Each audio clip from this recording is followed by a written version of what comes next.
शुक्रगुजार हूँ आप सवेरे आए, क्योंकि मैंने फिर कॉन्स्टिट्यूंसी जाना था। तो आज जो है, आज एक बहुत बड़ा अहम मामला है।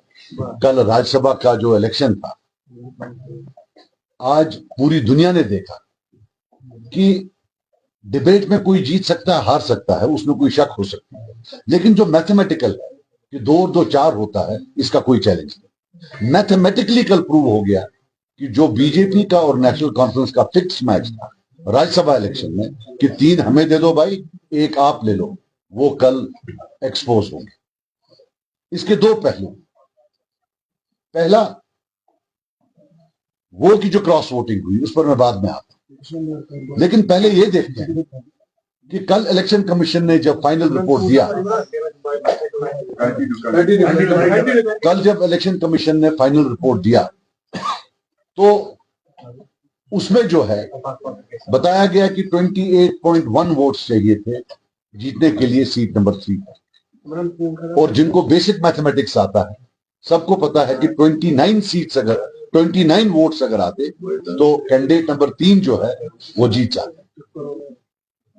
29 वोट्स, 28.1 मतलब 29 वोट्स में कैंडिडेट नंबर 3 जो है वो जीत जाते। लेकिन इन्होंने कैंडिडेट नंबर को 3 को 31 वोट डाला, नेशनल कॉन्फ्रेंस वाला। इतना ही नहीं, सुनने में यह भी आया है कि 1 वोट जो रिजेक्ट हुआ है नेशनल कॉन्फ्रेंस के मेंबर के हाथों, वो भी कैंडिडेट नंबर 3 को ही जा रहा है। मानना यह है मेरा कि अगर ये उनको 29 डाल देते और 28 जो है वो बीजेपी के पास थे, हो गया 57, तो फिर भी 30 वोट इनके पास बढ़ते। आप समझे मेरी बात, फिर 30 बचते थे। अगर ये 30 देते कैंडिडेट नंबर 3 को तो 29 बचते थे। ये भी सच है कि टाइम में भी नेशनल कॉन्फ्रेंस ही जीत जाती, लेकिन ये आप मुझे बता दीजिए कि ये जो 2 या 3 एक्स्ट्रा वोट है, कोई स्पेस नहीं रखना कैंडिडेट नंबर 4 के लिए, ये क्या है? ये हो गया पहला पहलू कि इन्होंने खुद ही ऐसे वोटिंग की कि अगर क्रॉस वोटिंग नहीं होती फिर भी जो है कैंडिडेट नंबर 4 जो है उसको हारना, उनको हारना। नंबर 2, ये क्रॉस वोटिंग की किसने? मैं तो शुक्र हूं, मानता हूं अल्लाह ताला का कि इसी कमरे से मैंने अनाउंस किया कि मैं एब्सटेन करूंगा, वरना आप लोग भी मीडिया के लोग हैं, दिल पर हाथ रखकर कहिए आज सारी उंगलियां मुझ पर होती। मैं वसूख से कहता हूं, I am saying this on authority, all cross voting has been done by national conference. सब इन्होंने खुद किया है। अगर कोई आरटीआई है, कोई कोर्ट है, मैं चैलेंज करता हूं, क्योंकि शायद सीरियल नंबर होता है, मुझे पूरा नहीं पता है, शायद सीरियल नंबर होता है, अगर पता करा जा सके तो इनके 4 नंबर आते। और जो है ये किसने किया है, जो ये रिजेक्ट करवाए, कोई लोअर केजी के बच्चे तो है नहीं कि रिजेक्ट हो जाए, ये सबको पता है। बच्चे तो है नहीं किंडरगार्टन के कि इनको रिजेक्ट हो गया, ऐसा हो नहीं सकता है।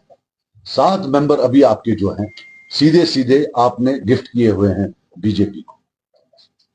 तो मैं ये कहना चाहता हूं फिक्स्ड मैच है, और ये वो पार्टी है जिसने सब पर उंगली उठाई इलेक्शन से पहले कि सब बीजेपी है और वो एक बीजेपी के खिलाफ है, और आज हमने उनको रंगे हाथों उनकी गोद में पकड़ा, गोद में बैठे हुए हैं, टोटल गोद में बैठे हुए। और ये हमारी कौम को भी देखना चाहिए कि किन लोगों की बात सुनकर उन्होंने एक पूरा इलेक्शन जो है वो जाया कर दिया। बीजेपी खुद अगर पावर में नहीं आई तो उनकी चुनी हुई, उनकी प्रेफरेंस वाली पार्टी जो है वो इसे जरूर कर। दिस इज माई बेसिक, जो मैं आपको यहां लाया बताने के लिए कि ये देखिए, ये एक फिक्स मैच था, दिल्ली के साथ तय था। कांग्रेस वालों को इनने वोट सीट नहीं दी, और सुनिए ये कांग्रेस को ये सीट नंबर 4 दे रहे थे, ये हारने वाली।